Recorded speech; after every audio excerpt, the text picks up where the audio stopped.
वैदिक एस्ट्रोलॉजी पूरी नहीं पढ़ना हमको, लेकिन हमको ये पता होना चाहिए कि हाउसेस क्या रिप्रेजेंट करते हैं, लॉर्ड्स जो हैं, हाउस लॉर्ड्स, राशि लॉर्ड्स जिसको कहते हैं अपन, डिफरेंट प्लैनेट्स वो क्या रिप्रेजेंट करते हैं। क्योंकि बेसिक्स थोड़े से तो वैदिक के पता होना चाहिए। राशि क्या होती है, राशि की डायरेक्शन क्या होती है, प्लैनेट्स की डायरेक्शन क्या होती है, मेलेफिक प्लैनेट कौन से होते हैं, बेनिफिक प्लैनेट कौन से होते हैं, ऐसी कुछ कुछ चर्चाएं हम करेंगे। और शुरुआत हम कर रहे हैं प्लैनेट से। तो हमें 12 प्लैनेट्स स्टडी करना है। इनको मैं कह रहा हूं एस्ट्रोलॉजिकल प्लैनेट्स। क्यों? क्योंकि सन को भी हम प्लैनेट मानेंगे, मून को भी हम प्लैनेट मानेंगे, जबकि ये प्लैनेट एक्चुअली नहीं है ज्योग्राफिकली या एस्ट्रोनॉमिकली, पर एस्ट्रोलॉजिकली हम इनको प्लैनेट कंसीडर करते हैं, क्योंकि इनका इफेक्ट डिफरेंट इवेंट्स और पर्सन्स के ऊपर होता है। तो एस्ट्रोलॉजिकल प्लैनेट्स कितने हो गए? 12। कौन कौन से 12? तो 7 तो अपने ये जो होते हैं संडे, मंडे, ट्यूसडे, है ना, मतलब sun, moon, Mars, Mercury, Jupiter, Venus और सैटर्न। सूर्य, चंद्र, मंगल, बुध, गुरु, शुक्र, शनि, ये 7 हो गए, और 2 राहु केतु, ये 9 हो गए। ये 9 इंपॉर्टेंट प्लैनेट्स हैं, जिनके बारे में हमको आगे बहुत बारीकी से देखना है, पूरा पूरा देखना है। लेकिन जब हम पत्रिका देखेंगे किसी की, एडवांस पार्ट में अपन इस चीज को डिस्कस करेंगे, तब हम यूरेनस, नेपच्यून और प्लूटो को भी कंसीडर करेंगे, क्योंकि वो भी कुंडली में लिखे तो होते हैं, लेकिन लोग नजरअंदाज कर देते हैं, पर वो भी अपना बहुत तगड़ा असर देते हैं इवेंट्स पर। यूरेनस जो है वो राहु जैसा प्लेनेट है, और नेपच्यून जो है केतु जैसा प्लेनेट है, और प्लूटो जो है वो मंगल जैसा प्लेनेट है। उसके इफेक्ट उस तरह के आते हैं। तो हर एक प्लेनेट के बारे में हम कितना जानते हैं और कितना हमें जानना चाहिए, तो थोड़ा थोड़ा तो हम सबके बारे में जानते हैं कि सूर्य क्या है, राजा है साहब, राजा, पिता कारक है ना, गवर्नमेंट है। तो मैं उसके जितने भी पॉइंट्स होते हैं वो अभी मैं बोर्ड पे चलता हूँ और मैं लिखता जाऊंगा, लेकिन बहुत सारा लिखना है। तो आप जरा लिखने की स्पीड बढ़ाओ, क्योंकि मैं धीरे धीरे शुरू में तो आपको हेल्प करूंगा कि लिखता जाऊंगा मैं भी, लेकिन फिर बाद में ये एक्सपेक्ट करूंगा कि मैं डिक्टेट कर रहा हूँ और आप लिखते जा रहे हैं। किसी को स्पीड कम या ज्यादा लगे तो मुझे बताना आप, लेकिन मुझे लगता है कि अपन एक ऐसी स्पीड पर बात करेंगे कि आप उसको लिखते जाओ। तो वो जो लिखना है ना, उस लिखने के द्वारा वो जो चीज है वो आपके दिमाग तक घुसेगी। सिर्फ अगर बुक मैंने दे दी, पीडीएफ दे दी, भैया पढ़ लेना इसको, तो वो पड़ी रहेगी अलमारी में बुक्स की तरह से। तो अब हमको इसको लिख लिख कर समझना है, अपने नोट बनाना है, क्योंकि हम इसको बाद में रेफर करेंगे, और कोई बुक हमको नहीं पढ़ना है इसके लिए। तो मैं स्क्रीन शेयर करता हूं और कुछ लिखना शुरू करता हूं। हेडिंग हमने डाली एस्ट्रोलॉजिकल प्लैनेट्स, और 7 तो हमें पता है, sun, moon, Mars, Mercury, Jupiter, Venus and Saturn. जिसको कोई भी हिंदी अनुवाद की आवश्यकता हो तो मुझे जरूर बताएं, बाकी मैं हिंदी में भी बोल रहा हूं कि सूर्य, चंद्र, मंगल, बुध, गुरु, शुक्र, शनि। फिर 2 प्लेनेट, 8वां और 9वां, हम लेते हैं राहु और केतु। फिर इसके बाद 3 प्लेनेट अपन और देखेंगे, Uranus, Neptune and Pluto. Uranus जो है वो राहु समान है, ये जो है नेपच्यून ये केतु समान है, और प्लूटो जो है वो मंगल समान असर देगा। अब इनके क्या असर होते हैं, इसको अपन वन बाय वन सबके कहानियां लिख लेते हैं। और जो भी अपन लिख रहे हैं तो आपको ऐसा लगेगा कि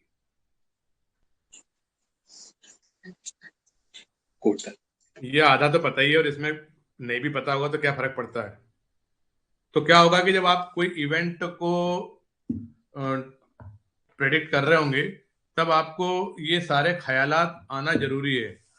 जैसे कि कहीं प्लूटो दिख गया तो वो प्लूटो जो है वो विध्वंसकारी होता है।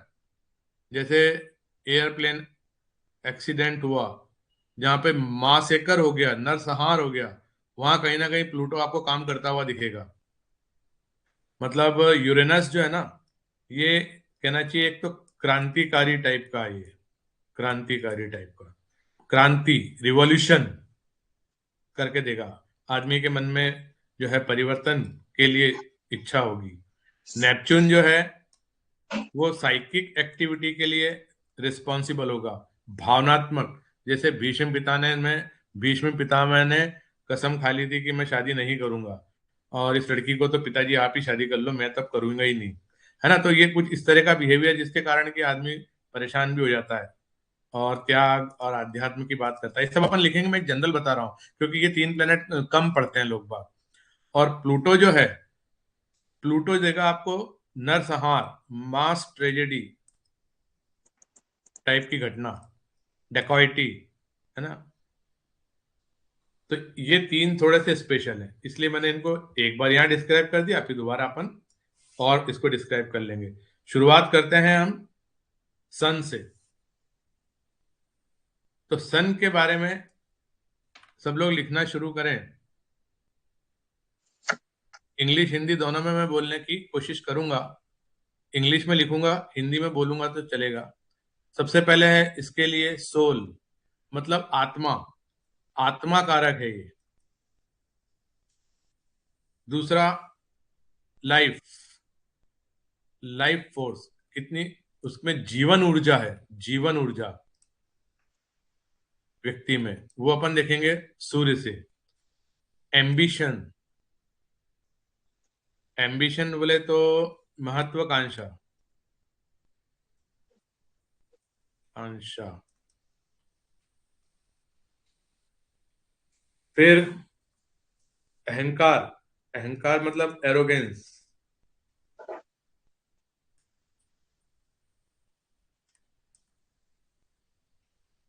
अहंकार जैसे एक और चीज है घमंड, मतलब कुछ ईगो टाइप की चीज।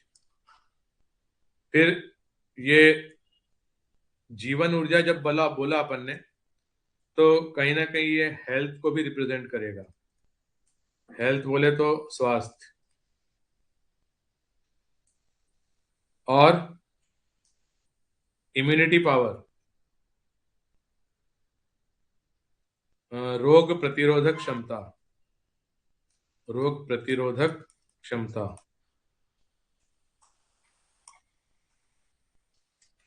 तो आप जो लोग हिंदी में कंफर्टेबल हैं वो हिंदी में लिखें, जो इंग्लिश में कंफर्टेबल है वो इंग्लिश में लिखें, और जो मिक्स में कंफर्टेबल है वो जो उनको वर्ड याद रह जाए वो लैंग्वेज में लिख लें, चाहे आधा इंग्लिश में आधा हिंदी में, जैसा भी लिख लें।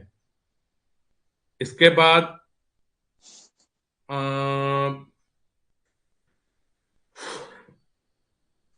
वाइटलिटी, वाइटलिटी मीन्स क्या बोलेंगे हिंदी में?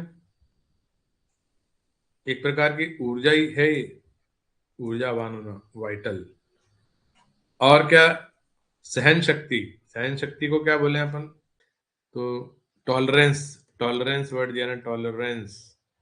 टॉलरेंस की स्पेलिंग क्या होगी? टॉलरेट, टॉलरेंस, आई थिंक यही होगी, सहन शक्ति। इसी की तरह से स्टेमिना, विल पावर, इच्छा शक्ति। फिर शरीर में हड्डियों का कारक, बोन्स, एसिडिटी एंड हार्ट। तो ये जब डिजीज वाला सेक्शन अपन पढ़ेंगे ना, तो फिर अपने को पता होना चाहिए कि सन अगर सिक्स कस्पल सब लॉर्ड बन रहा है तो कौन कौन सी बीमारी या किस अंग में बीमारी होने की संभावना है, तो वो प्लेनेट से देखा जाएगा। तो ये तो कहीं ना कहीं सजीव व्यक्ति के अंदर जो चीजें हैं उसके बारे में हमने चर्चा करी। अब इसी का जो निर्जीव वाला पार्ट है, तो हम उसमें कुछ चीजें ऐड करते हैं, जैसे गवर्नमेंट, इसको भी सन रिप्रेजेंट करेगा। गवर्नमेंट ऑफिसर, अथॉरिटी, किंग, है ना, राजा टाइप, अथॉरिटी, किंग। आजकल कौन है किंग? तो ऑफिस में बॉस होता है, फिर सीएम होता है, फिर पीएम होता है, फिर मिनिस्टर होते हैं। तो ये सब सन से देखे जाएंगे। इसी प्रकार से सेलिब्रिटीज, सेलिब्रिटीज मतलब जो भी कुछ हस्तियां हैं, है ना, जो प्रसिद्ध हस्तियां हैं, सेलिब्रिटीज, जैसे सिनेमा में होते हैं हीरो हीरोइन। और politicians, head of organisation.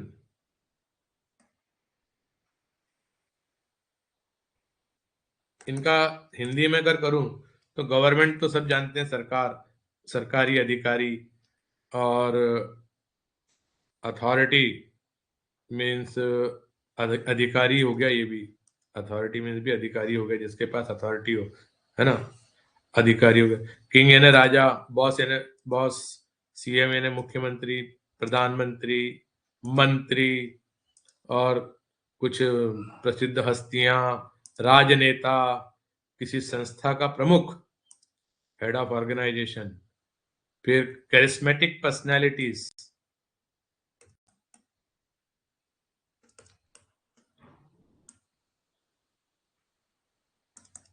Means करिश्माई, करिश्मा मतलब करिश्मा, करिश्मा, करिश्मा, करिश्माई व्यक्तित्व, करिश्माई व्यक्तित्व, व्यक्तित्व, कैरिस्मेटिक पर्सनैलिटीज। और किस चीज का फेमस, फेमस होना, नाम होना, नेम, फेम, ऑनर यानी सम्मान, स्टेटस यानी ओहदा, ईगो यानी घमंड, फोर्स यानी शक्ति, कमांड यानी अधिकार। और सेंट्रल गवर्नमेंट, ध्यान रखिए, सेंट्रल गवर्नमेंट सन से देखेंगे, और स्टेट गवर्नमेंट जो है, राज्य सरकार, वो देखते हैं मून से। ये डिफरेंस ध्यान रखना, सेंट्रल गवर्नमेंट सन से, स्टेट गवर्नमेंट मून से। तो नाम, है ना, यश, सम्मान और ओहदा, घमंड, बल और अधिकार, केंद्र सरकार, राज्य सरकार, इतनी चीजों को हम सन से देखेंगे। अब मैं यहां रुक गया 15 सेकंड के लिए। जिस तरीके से मैं लिख रहा हूं, बोल रहा हूं, इंग्लिश हिंदी करने का अनुवाद कोशिश कर रहा हूं, इसमें किसी को कोई सजेशन देना हो तो वो हैंड रेस करके बात कर सकता है कि सर ऐसे नहीं ऐसे कर लो, तो हमको ज्यादा कंफर्टेबल रहेगा। हाँ बोलिए आप। आवाज आ रही है आपको? हाँ आ रही है। नहीं नहीं सर, मुझे तो बहुत अच्छा लग रहा है। आप जिस तरीके से पढ़ा रहे हैं समझ में आ रहा है चीजों को बहुत ऑर्गेनाइज तरीके से। मुझे तो अच्छा लग रहा है, कोई दिक्कत नहीं है। चलिए ठीक है, जिसको कोई दिक्कत हो वो जरूर बताएं। विवेक जी बोलें। सर आवाज आ रही है सर? हाँ अब आ रही है। सर मैं बोल रहा था कि अगर सभी को इंग्लिश में समझ में आ रहा हो तो अपन इंग्लिश ही चलने दे सर, मेरा कहने का मतलब। मेरा अगर इच्छा ये थी कि इंग्लिश में मैं लिख दूं और हाँ हिंदी उसका बोल दूं, है ना, हाँ कि चलेगा चलेगा डबल बोलने में क्या हो रहा है कि वो कंसंट्रेशन ब्रेक हो रहा है। नहीं सही है सर, बिल्कुल चलेगा सर। तो कोशिश करते हैं अपन, धीरे धीरे लय बन जाएगी अपनी, आपस बिल्कुल आपसी समझ बन जाएगी। बिल्कुल सर, बिल्कुल सर। ठीक है, तो अपन अब मून पे और इम्प्रूव्ड तरीके से चलते हैं, as per the requirement of the class. Moon यानी चंद्रमा, ठीक है। तो मून किसका कारक होता है भाई? तो सबको पता है कि सूर्य होता है राजा, सूर्य होता है राजा, और मून होती है रानी, मून होती है क्वीन। और माता भी होती है, वो अलग बात है। और आपके मार्स जो है, मार्स वो क्या होते हैं? सेनापति, कमांडर, है ना, सेनापति, कमांडर। और जो मरकरी है वो क्या होता है? राजकुमार। ये सबको पता है, ऐसा मैं मान के चल रहा हूँ। नहीं भी पता है जिसको, तो चलो मैंने बता दिया, अब उसको पता पड़ गया। और मून के बारे में अपन बात करें तो मून सबसे पहले तो भाई राज्य सरकार है ना, स्टेट गवर्नमेंट। ये तो बहुत इंपॉर्टेंट है, क्योंकि बार बार वो प्रोफेशन में नौकरी का पूछेगा बंदा। तो स्टेट गवर्नमेंट में नौकरी मिलेगी कि सेंट्रल गवर्नमेंट में? खटाखट बताओ आप, इतना सही बैठता है ये, कुछ पूछो मत। तो स्टेट गवर्नमेंट, ठीक है। अब इंसान के अंदर की कौन कौन सी चीजों को, खूबियों को मून रिप्रेजेंट करता है? तो सबसे पहले है कामनेस, मतलब धीरज। फिर पीस ऑफ माइंड, मन की शांति। लव यानी प्यार, आशीष। इमोशंस, इमोशंस मतलब भावनाएं। फीलिंग, फीलिंग मतलब अनुभूति। इंस्टिंक्ट्स मतलब एक जो बेसिक स्वाभाविक जो एक बुद्धि या प्रकृति होती है, उसको बोलते हैं इंस्टिंक्ट, कि स्वाभाविक अंतर्मन से वो कैसा विचार रखता है चीजों के प्रति। थॉट, मन है तो थॉट भी है।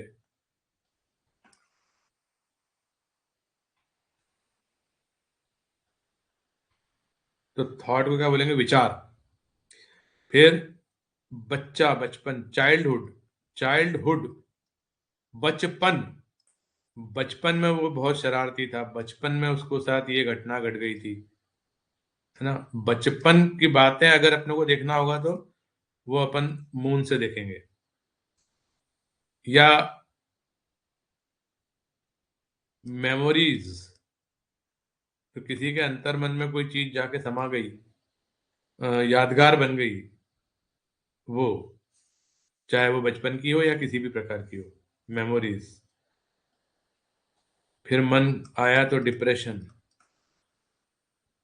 डिप्रेशन मतलब अवसाद। एंजाइटी, एंजाइटी मतलब व्याकुलता, चिंता, है ना। एंजाइटी मतलब व्याकुलता, चिंता। ल्यूनाटिज्म, मन से संबंधित जितने भी प्रॉपर्टी है ना, वो इसमें आ रही है, देखो। मतलब पागलपन, लुनाटिज्म मतलब पागलपन।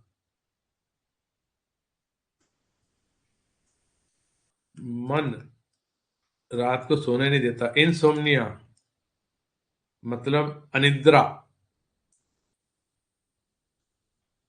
इसका उल्टा निद्रा यानी स्लीप। मन है तो इमेजिनेशन है, यानी कल्पना शक्ति, कल्पनाएं। मेंटल हैप्पीनेस, दो प्रकार की हैप्पीनेस होती है। एक होती है मेंटल हैप्पीनेस, मतलब आप मन से खुश हैं। और एक होता है आत्मा से खुश हैं।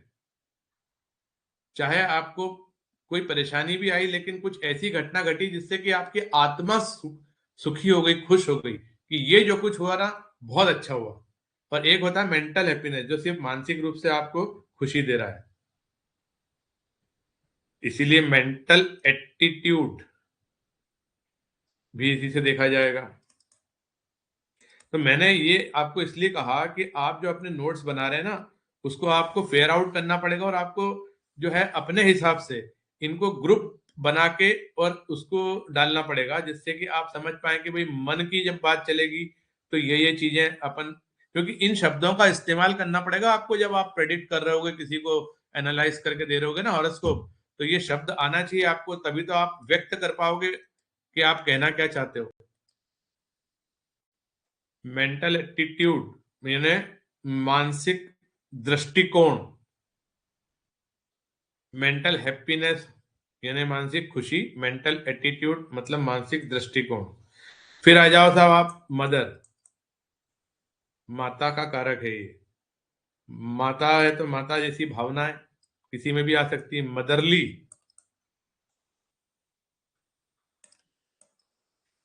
इंस्टिंक्ट्स,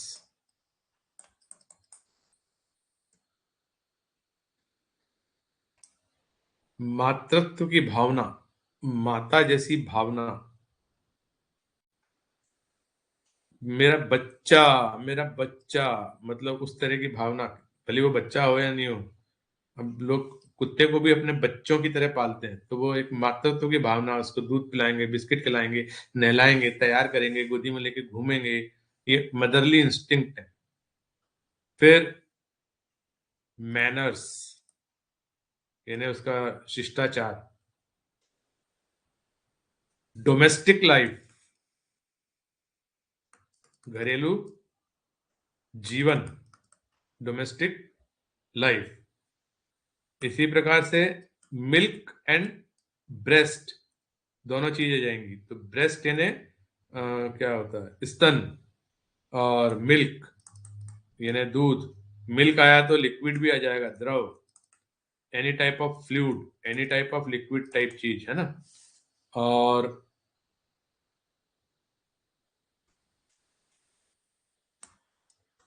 प्रेगनेंसी,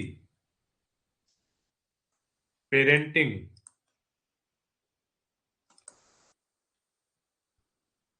पेरेंटिंग को क्या बोलेंगे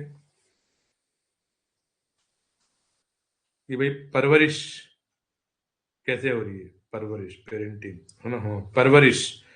प्रेगनेंसी मतलब तो गर्भावस्था, ठीक है।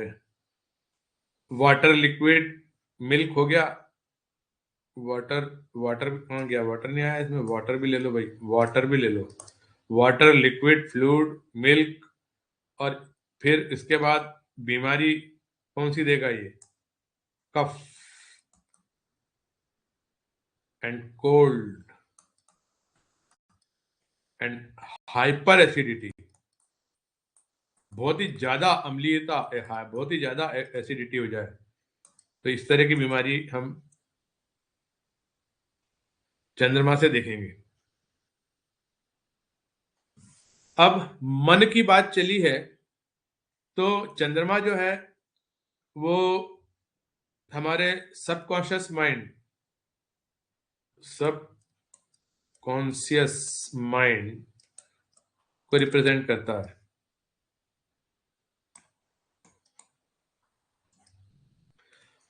और इसका मतलब होता है अंतर्मन, है ना। अंतर्मन की बात चलेगी तो सबकॉन्शियस, और एक होता है कॉन्शियस,